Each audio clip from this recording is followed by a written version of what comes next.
India کے معروف عالم شاہی امام پنجاب کے بیانات کے لیے مولانا عثمان تھیریپی کو سبسکرائب کریں۔ پر اسلام کی بنا ہے۔ اب اس دور میں توحید، عقیدہ توحید کو مسخ کرنے کے لیے، اس کو بگاڑنے کے لیے،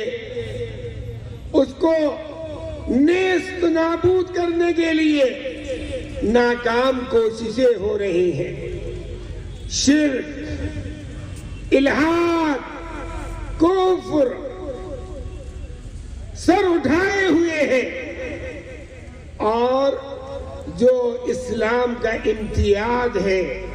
اسلام کی بنیاد ہے،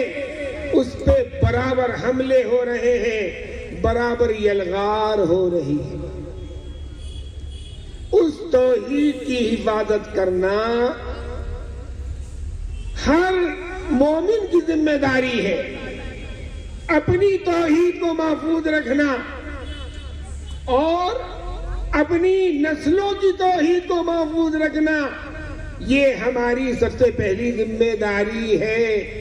نبی پاک صلی اللہ علیہ وسلم نے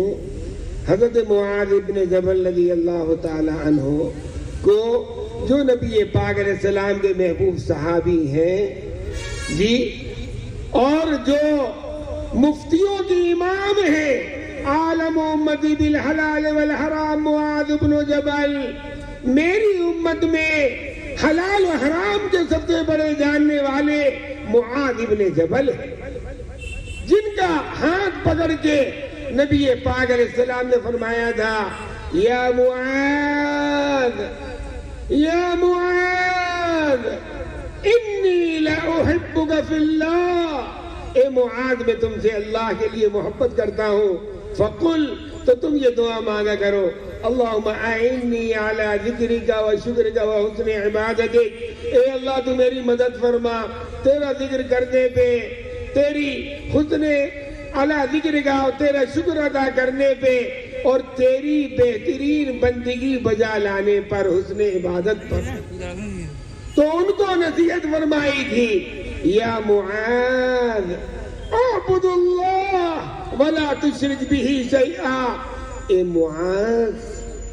معاذ صرف اللہ کی بندگی کرنا، اس کی ذات صفات میں کسی کو شریک مت کرنا، کوئی ذات اس لائق نہیں جس کی عبادت کی جائے سوائے اللہ کے،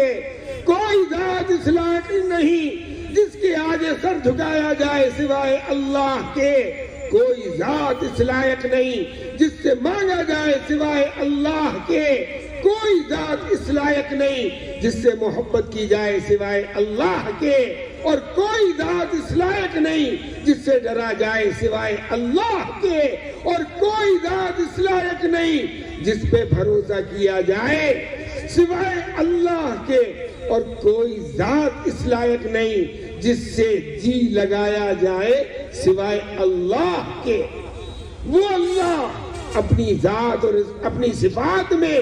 تنہا ہے، یکتا ہے، اکیلا ہے، اس کا کوئی شریک نہیں۔ تو اے معاذ، توحید پہ قائم رہنا اور شرک مت کرنا۔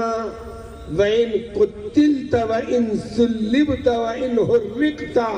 چاہے تمہاری تکہ بوٹی کر دی جائے،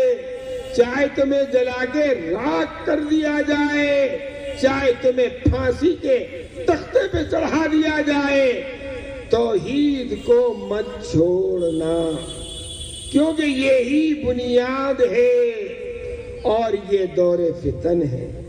جب آپ کتاب الفتن اٹھا کے پڑھیں گے، تمام سیاہ سکتہ کے اندر اور تمام احادیث کی کتابوں کے اندر ہمارے حضرت قاری صاحب کے نانا محترم زندگی بھر حدیث کی خدمت کی، کون ان سے واقف نہیں، اوجد المسالک، بخاری کے تراجم کی شرح اور فضائل اعمال اور دیگر بہت سے حضرت کے رسائل، کتابیں ہیں، تصنیفات ہیں۔ آپ کے والد محترم مرحوم رحمہ اللہ جو مذاہب کے اندر شیخ الحدیث تھے، انہوں نے ترمذی کی شرح لکھی جس میں ہمارے ندوے کے ایک طالب علم نے کام کیا تھا اور میں نے حضرت سے بھی اس کا تذکرہ کیا تھا.